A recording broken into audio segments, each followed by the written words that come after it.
Ingresamos al Palacio de Versalles por el ala sur, pasando por varios pasillos y escalas.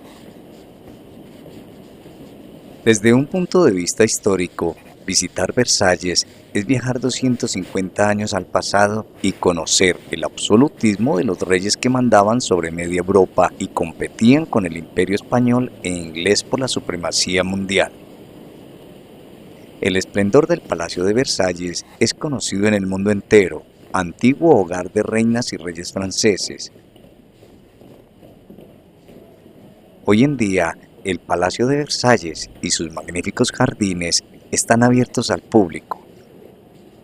La ciudad de Versalles está situada a 17 kilómetros al suroeste del centro de París. El rey Luis XIII solía cazar en los bosques de los alrededores de Versalles. Le gustaba tanto la zona que en 1624 construyó allí una cabaña para cazadores. Esta construcción fue el comienzo de lo que hoy en día se conoce como Palacio de Versalles. Con el transcurso de los años, el rey fue ampliando el palacio. Su sucesor mandó hacer incluso más construcciones, por lo que el palacio se convirtió en uno de los más grandes del mundo. Con el paso de los siglos, el palacio sirvió de hogar a muchos huéspedes pertenecientes a la realeza, siendo uno de los más famosos el rey Luis XVI y su reina María Antonieta. Llegamos hasta el patio real. Después de la Revolución Francesa, el palacio sufrió diferentes transformaciones. Por ejemplo, se convirtió en un museo y en un lugar militar, entre otros. Hoy en día, el palacio conserva algunas funciones políticas, pero además se ha convertido en uno de los lugares de interés turísticos más famosos de Francia. El Palacio de Versalles alberga grandes aposentos, de entre los cuales los más impresionantes eran los del rey y la reina. Llegamos al patio de mármol. Hubo un pantano, y había arquitectos y jardineros, y había líneas, ángulos, triángulos, rectángulos, círculos, pirámides, y había un parque, y en este parque vivía el alma de Le Notre.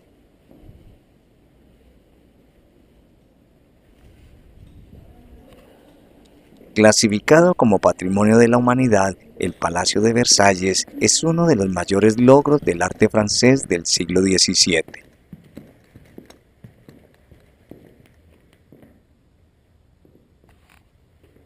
Ingresamos por los aposentos de las hijas de Luis XV, por la Galería del Hielo, en la planta baja. Pasamos por la Cámara del Rey y de la Reina, y en la parte posterior nos encontramos con la Galería de los Espejos. Por las diferentes habitaciones que pasamos, cada una tiene su estilo y su significado. Realmente la grandeza del Palacio de Versalles fue más la norma que la comodidad. Mientras que la realeza y sus favoritos vivían en la opulencia, los demás miembros de la corte vivían en las habitaciones más pequeñas. En verano hacía mucho calor en el palacio, mientras que en los inviernos eran muy fríos. El palacio era una ciudad en sí mismo. Intermediarios, funcionarios públicos, empleadas domésticas y todos los asistentes reales vivían en el palacio bajo las estrictas normas diarias de Luis XIV. Luis XIV no construyó Versalles por el hecho de tener una residencia bonita y maravillosa. Su intención era mantener a sus nobles y su corte bajo su poder supremo. En Europa, por aquella época, era común ver cómo los monarcas tenían que luchar contra los traidores que surgían de su propia corte. En Inglaterra, el pueblo había decapitado a su propio rey, Carlos I. Luis quería asegurarse que todas las personas poderosas de Francia se encontraban junto a él. Así creó Versalles y todos los rituales de la corte para poderlos mantener siempre ocupados. Pero claro, no resultaba nada barato mantener el ritmo de la vida del Rey Sol. Se necesitaba mucho dinero para hacer caso de sus caprichos, entre los que se encontraban la ropa y las mujeres. La corte de Luis XIV no se atrevía a levantarse contra el rey. Esta es una de las razones por la que el absolutismo se mantuvo tan fuerte en Francia. Lamentablemente, sin embargo, el nieto de Luis XIV, Luis XVI, carecía de la astucia política de su abuelo y no pudo mantener el trazado y la planificación de Luis XIV, cayendo con la Revolución Francesa.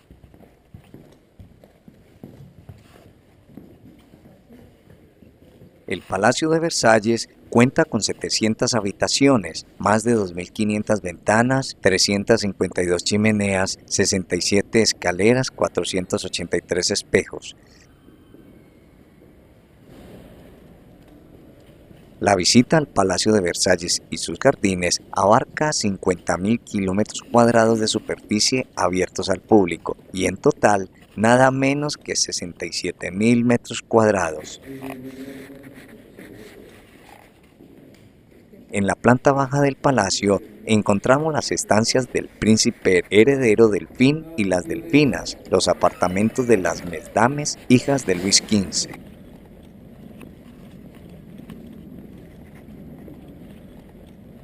Se trata de aposentos de gran finura decorativa, plagados de detalles en cobre, bronce y mármol, con exquisitos paneles policromos con los de la biblioteca o los del gabinete interior de la Delfina. En el ala norte lateral destacan la Capilla Palatina y la ópera, que aún hoy siguen utilizándose. La Casa de Ópera es reconocida por su perfecta acústica. Es un auditorio construido completamente de madera. Fue construido hacia el fin del siglo del reinado de Luis XV, sobre el año 1770, y era inmensa para lo que solía usar en la época. Tiene capacidad para 712 personas.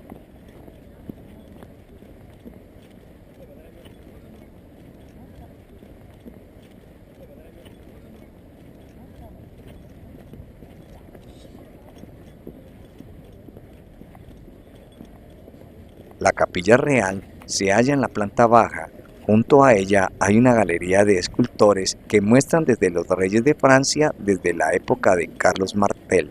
La Capilla Real es una de las salas que realmente impresionan por su acabado, que bien podría ser el de una catedral. En esta capilla, en varias alturas, fue mandada a hacer por Luis XIV, donde en sus últimos años le acompañó una gran religiosidad, y en ella Luis XIV escuchaba misa y Luis XVI y María Antonieta se desposaron. Es una gran sala en varias alturas en cuyos techos podemos ver una rica decoración de frescos integradas en una columnata jónica. La Revolución Francesa arrebató 7.000 hectáreas al dominio. Sin embargo, no lo abandonaron. Napoleón I se instaló en el Gran Trianón y quiso convertir el palacio en su residencia imperial, pero este proyecto desapareció con el fin del imperio. Durante su restauración, Luis XVIII, hermano de Luis XVI, tuvo la intención de convertir Versalles en su residencia de verano. Este proyecto fracasó, pero permitió comenzar los trabajos de restauración. Napoleón II, motivado por la emperatriz Eugenia, lo convirtió finalmente en un lugar de recepción. El Palacio de Versalles no ha vuelto a ser una residencia real después del reino de Luis XVI. En cambio, este lugar, símbolo de la grandeza de Francia, ha sido utilizado por los diferentes dirigentes que se han ido sucediendo en el poder. Esto lo convirtió en un lugar clave para la diplomacia, donde tuvieron lugar acontecimientos que marcaron momentos cruciales en Europa, como el Tratado de Versalles en 1919. Además, el general de Gaulle utilizó el Gran Trianón como residencia para los jefes de Estado extranjeros que visitaban Francia y habilitó una zona presidencial que ahora vuelve a pertenecer al palacio. En 1995, el Palacio de Versalles y su dominio se convirtieron en el establecimiento público del palacio, del museo y del dominio de Versalles.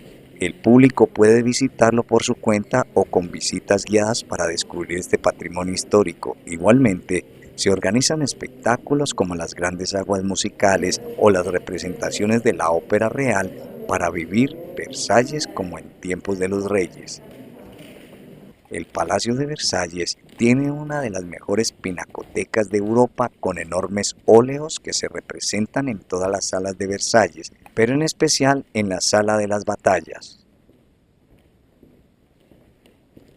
Y en ella, el Museo del Louvre cedió una serie de obras que muestran la historia de Francia ordenadas en forma cronológica desde la batalla de Tolbiac con Clodoveo en 496 y Poitiers hasta las últimas batallas de Napoleón. Los episodios posteriores están reflejados en la sala 1830.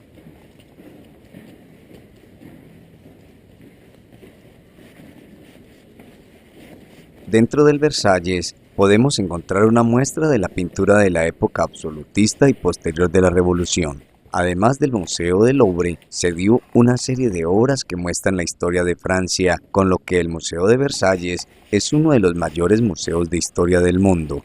Entre las obras que podemos encontrar se hallan Cuadro Batalla de Nain, La Rendición, La Refriega de Nueva York Town 1781, La entrada de los jacobinos en París, La entrada de Carlos VII, La comida en casa de Simón el fariseo Baronese 1570 en el Salón de Hércules, La batalla de Waterloo Napoleón, La batalla de la defensa de París por el conde Eudes en 883, Juana de Arco en París, La batalla de Fleurus, La batalla de Austerlitz Napoleón, La pintura del rey joven ante dormitorio de Luis XIV, Pintura de la batalla Rocroi 1645, Pintura de la batalla de Calais, Prise de Calais en 1548, Pintura de la batalla de Nain 1712, Pintura de la batalla de Fontenoy 1743, Pintura de la batalla de Laufel, Pintura de la batalla de Marignan 1516,